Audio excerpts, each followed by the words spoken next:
ኤርትራ ከኢትዮጵያ ጋር ለምታደርገው ጦርነት ሁለት ስትራቴጂ መንደፏ ተሰምቷል። አንደኛው የራሷን ኃይል በመጠቀም ሲሆን ተከታዩ ደግሞ ኢትዮጵያ ውስጥ ያሉትን አማጺዎች በመደገፍ መሆኑ ተመላክቷል። ይህንን ጦርነት በተመለከተ ከሌተናንት ጄኔራል ጻድቃን ገብረትንሳኤ እስከ ፖለቲከኛው ልደቱ አያሌው አለፍ ብሎም አንጋፋ የቀንዱ ዲፕሎማቶች ማስጠንቀቂያ ሲሰጡበት ከርመዋል። ይህ ማስጠንቀቂያ ግን ሰሚ ያገኘ አይመስልም። ከዚህ በመነሳት ቃታውን ቀድሞ ማን ይስባል እንጂ አይቀሬ መሆኑም ብዙሃኑን አስማምቷል። በዛሬው ጥንቅራችን በዚህ ጉዳይ የተሰሙ አዳዲስ ነገሮችን ካለፉት ማስጠንቀቂያዎች ጋር አዛንቀን አጠናቅረናል። አብረን እንቆይ።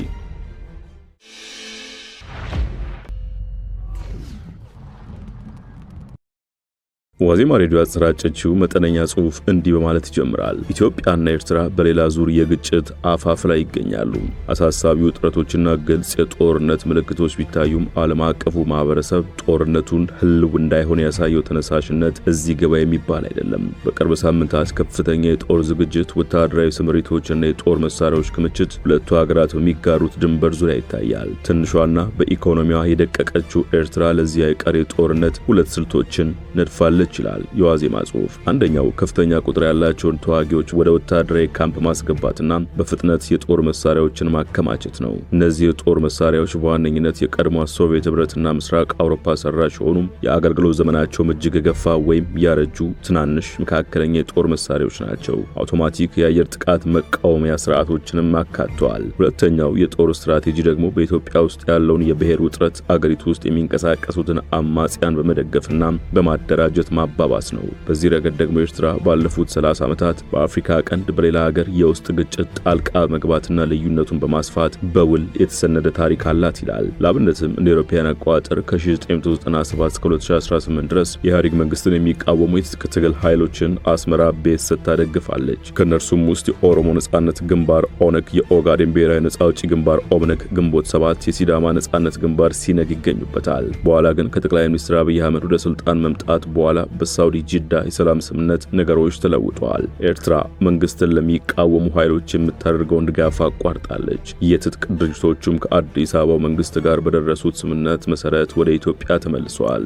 ይሁንና ከቅርብ ጊዜ ወዲህ ግን የኢትዮጵያን መከላከያ ሰራዊት አቅም ለማዳከም ከቀድሞ አጋሮቿ ጋር ዳግም ግንኙነት ጀምራለች። አዲስ ጥምረትም በመፍጠር ላይ ናት። ኤርትራ ጠቅላይ ሚኒስትር አብይ አህመድ በሚመራው የኢትዮጵያ መንግስት ላይ ስላሉ ድጋፎችና የጋራ ስልቶች ለኤርትራ ደህንነቶችና የጥፋት አጋሮች ለበርካታ ቡድኖች ገለጻ ማድረጋቸው ተዘግበዋል። የዋዜማ ዘገባ ቀጥሎ የሚያመላክተው ኤርትራ ከባለፈው ዓመት ወዲህ ጥቂት የጦር መሳሪያ ድጋፎችን በአማራ ክልል ጎንደርና ጎጃም ለሚገኙ የፋኖ ኃይሎች አድርጋለች ይላል። ይሁንና ስለዚህ የጦር መሳሪያ ድጋፍ ምንጩ ማን እንደሆነ፣ ምን ያህል እንዲሁም አይነት የጦር መሳሪያ ድጋፍ እንደተደረገ ዘገባው ያለው ነገር የለም። ከዚህ ቀደም የፋኖ ኃይሎች መሰል መረጃዎችን ውድቅ ሲያደርጉ እንደነበር አይዘነጋም። ዘገባው ሲቀጥል ምንም እንኳን የጦር መሳሪያ ድጋፍ ቢደረግም የፋኖ ኃይሎች አንድ ባለመሆናቸው ውጤት ሊመጣ አልቻለም ይላል። ቀጥሎም የኤርትራ ሰዎች የፋኖ ኃይሎችን ወደ አንድ ወታደራዊ እዝ እንዲመጡ ይጠይቋቸዋል፣ ያግባቧቸዋል። ከዚያም የአማራ ፋኖ አንድነት ግንባር እንዲመሰረቱ ነው አልባይ ነው። በሌላ በኩል በእስክንድር ነጋ የሚመራው የአማራ ፋኖ ህዝባዊ ድርጅት ወታደራዊና ዲፕሎማሲያዊ ድጋፍ ለማግኘት ተወካዩን ወደ አስመራ እንደላከ ያመለክታል። ሸገር ታይምስ ይህንን በተመለከተ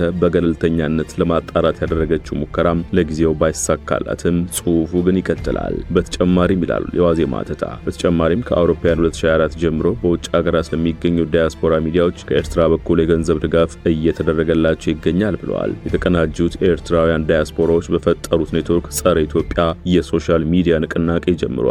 ይህ ንቅናቄ ደግሞ ኢላማ ያደረገው ሐሰተኛ መረጃዎችን በማሰራጨት ውስጣዊ ክፍፍሎችን ማስፋት ላይ ነው። በማዕከላዊ መንግስት ያቄሙ የቀድሞ የትግራይ ተወላጅ ወታደራዊና የደህንነት ሰዎች ከህወሓት የተወሰኑ አመራሮች ጋር በመሆን ከኤርትራ ኃይሎች ጋር የመገናኛ ዘዴዎችን መልሰው እያቋቋሙ ነው። አክራሪ የህወሓት ሰዎች ይህንን ጥምረት በመፍጠር የኢትዮጵያ ባለስልጣናት ላይ ፈተና ደግነዋል። ከዚህ ግንኙነት ባለፈ ግን የተወሰኑ የህወሓት አመራሮች የኤርትራ ኃይሎች በሰሜን ኢትዮጵያው ጦርነት ወቅት በፈጸሙት ግፍ የተነሳ አብሮ ለመስራት ፈቃደኛ አልሆኑም ይላል። ኤርትራ ከዚህ በተጨማሪ ከቀድሞ አጋሯ ከኦጋዴን ብሔራዊ ነጻ አውጪ ግንባር ኦብነግ ድጋፍ ለማግኘት እየሞከረች ቢሆንም በግንባር ውስጥ ያለው ክፍፍል በተለይ አንደኛው አንጃ ከኢትዮጵያ መንግስት ጋር በመቆሙ የምትሻውን አይነት የአመጽ እንቅስቃሴ አዳክሞባታል ባይ ነው። የኢትዮጵያ የኢትዮጵያ ባለስልጣናት ከአክራሪ የኦብነግ አመራሮች ውጪ በኦጋዴን ግጭት ሊቀሰቀስ የሚችልበትን መንገድ በተዋጣለት መንገድ እንዳከሸፉም ጽሑፉ ያመላክታል። የኢትዮጵያ ተጋላጭነቶች ግልጽ ቢሆኑም ኤርትራ ለአማጺዎች የምትሰጠው ድጋፍም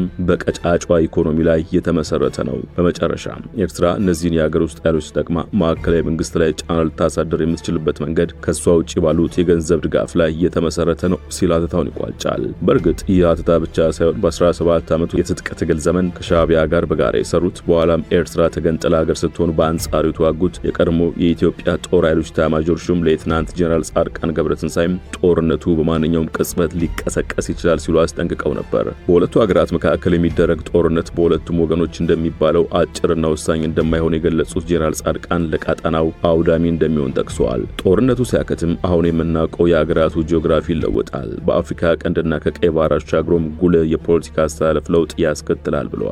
በኢትዮጵያና ኤርትራ መካከል የሚቀሰቀሰው ጦርነት የሱዳንና የቀይ ባህር ደህንነት ላይ በቀጥታ ተጽዕኖ ያሳድራልም ብለዋል። በጦርነቱ ማዕከላዊ የምትሆነው በደንብ የሰለጠነና ልምድ ያካበተ ከፍተኛ የወታደር ቁጥር ያላት ትግራይ ናት ሲሉም አክለዋል። ጄኔራል ጻድቃን ትግራይ ከዚህ ጦርነት መራቅና ሰላም እንዲሰፍን እንደምትሻ በጽሑፋቸው ገልጸዋል። ለሰላም ያለው እድል እየጠበበ ቢሆንም ወደ ግጭት ላለመግባት ሁሉንም መንገዶች መጠቀም እንደሚያሻ ተናግረዋል። ከፕሪቶሪያ ስምምነት በኋላ በሁለቱ ሀገራት መካከል ያለው ግንኙነት መጠልሸቱን በማስታወስ ጦርነት አይቀሬ መሆኑንም ጠቅሰዋል። ዝግጅቱ የመጨረሻው ደረጃ ላይ ነው። ለጦርነት የሚደረገው ዝግጅት አንዳች ደረጃ ላይ ከደረሰ በኋላ ወደ ኋላ መመለስ ይከብዳል ባይ ናቸው። አክለውም የህወሓት ክፍፍልን በመጥቀስ ከፕሬዝዳንት ኢሳያስ ጋር በመወገን አብይ አህመድን ከስልጣን ለመገልበጥ የሚፈልጉ መኖራቸውን ጠቁመዋል። ከዚህ የጄኔራሉ ማስጠንቀቂያ አስቀድሞም ቢሆን የቀድሞ የኢትዮጵያ ፕሬዝዳንት ሙላቱ ተሾመ ኤርትራና ፕሬዝዳንቱን በጦረኝነት መወንጀላቸው አይዘነጋም። አልጀዚራ ላይ በወጣው ጽሑፋቸው ደም አፋሳሹ የትግራይ ጦርነትን ያስቆመው የፕሪቶሪያው ግጭት የማቆም ስምምነት ፕሬዝዳንት ኢሳያስ በኢትዮጵያ ብሎም በአካባቢው ላይ ማሳደር ለሚፈልጉ ተጽዕኖ እንቅፋት አድርገው እንደሚመለከቱትና ጦርነቱ እንዲቀጥል ፍላጎት ነበራቸው ብለዋል። እንዲሁም ፕሬዝዳንት ኢሳያስ በአሁኑ ወቅት በህወሓት መሪዎች መካከል የተፈጠረውን ክፍፍል ሊጠቀሙበት እንደሚፈልጉና በአማራ ክልል ውስጥ ሚሊሻ እንዲፈጠር አድርገዋል በማለትም የከሰሱ ሲሆን ፕሬዝዳንት ኢሳያስ በኢትዮጵያ የውስጥ ጉዳዮች ውስጥ እጃቸውን እያስገቡ መሆናቸውን በጽሑፋቸው ወቅሰዋል። ይህንን ክስ በተመለከተ የኤርትራ የመረጃ ሚኒስትር የማነ ገብረ መስቀል በኢትዮጵያ ያለውን ግጭት ምንጭ ከውጭ እንደመጣ ማድረግና ኤርትራን መሸሸጊያ የሚደረግ ነው በማለት በኤክስ ገጻቸው ላይ ዝርዝር መልስ ሰጥተውበት ነበር። ፖለቲከኛው ልደቱ አያሌው ደግሞ ባለፈው ወር ባሰራጩት ጽሑፍ በቀይ ባህርና አካባቢው ጂኦፖለቲካዊ ጥቅም አለን ብለው ከሚያምኑ የውጭ ኃይሎች ጋር መተባበር የብልጽግና አገዛዝ እያሉ የጠሩት የፌዴራሉ መንግስት በኤርትራና በተባባሪዎቹ ላይ ከተሳሳተ ስሌት የመነጨ አደገኛ ጦርነት ለመክፈት ሁለንተናዊ ዝግጅቱን እየጨረሰ ይመስላል ያሉ ሲሆን በሌላ በኩል ህወሓትን፣ የኦሮሞ ነጻነት ሰራዊትንና በከፊል ፋኖን የመሳሰሉ ታጣቂ ኃይሎችን ምን የጋራ አጀንዳ እንደቀመሩ በግልጽ ባይናገሩም የጠላት ወዳጅ በሚለው የተለመደ እሳቤ ተባብረውና በሻዕቢያ ጋር ጭምር ተጣምረው በብልጽግናው አገዛዝ ላይ ለመዝመት እየተዘጋጁ መሆኑ የአደባባይ ምስጢር እየሆነ ነው ብለዋል። ይህን አይነት አዲስ የኃይል አስተላለፍ የያዘ ተጨማሪ ጦርነት ለይቶለት በአካባቢው ከፈነዳ ውጤቱ በሀገራችን መንግስት የለሽ ሁኔታን ከመፍጠርም ባለፈ እንደ ሀገርና ህዝብ እየተላለቁ የመፍራረስን አደጋ ሊያስከትል እንደሚችል መገመት አስቸጋሪ አይመስለኝም ሲሉ ስጋታቸውን አስፍረዋል። አክለውም የዚህ ጦርነት ውጤት እንኳንስ ኢትዮጵያን፣ ምስራቅ አፍሪካን ወደ አጠቃላይ ቀውስና ትርምስ የመምራት እድሉ ሰፊ ነው ያሉት ልደቱ አያሌው ገዢው ፓርቲ፣ ተቃዋሚ ኃይሎች፣ የኢትዮጵያ ህዝብ፣ በውጭ ሀገራት የሚኖሩ ኢትዮጵያን፣ የኤርትራ መንግስትና ህዝብ፣ ምዕራባውያንና ዓለም አቀፍ ተቋማት ጦርነቱን ሊያስቀር የሚችል የበኩላቸውን ተጨባጭና ደፋር እርምጃዎች መውሰድ ይጠበቅባቸዋል ሲሉ ጥሪ ማቅረባቸው ይታወሳል። ውድ ሸገር ታይምስ ተከታታዮች ለዛሬ ያሰናዳንላችሁ ጥንቅር በዚሁ ተቋጭቷል። ስለተከታተላችሁን አመሰገንን። ጤና ይስጥልን።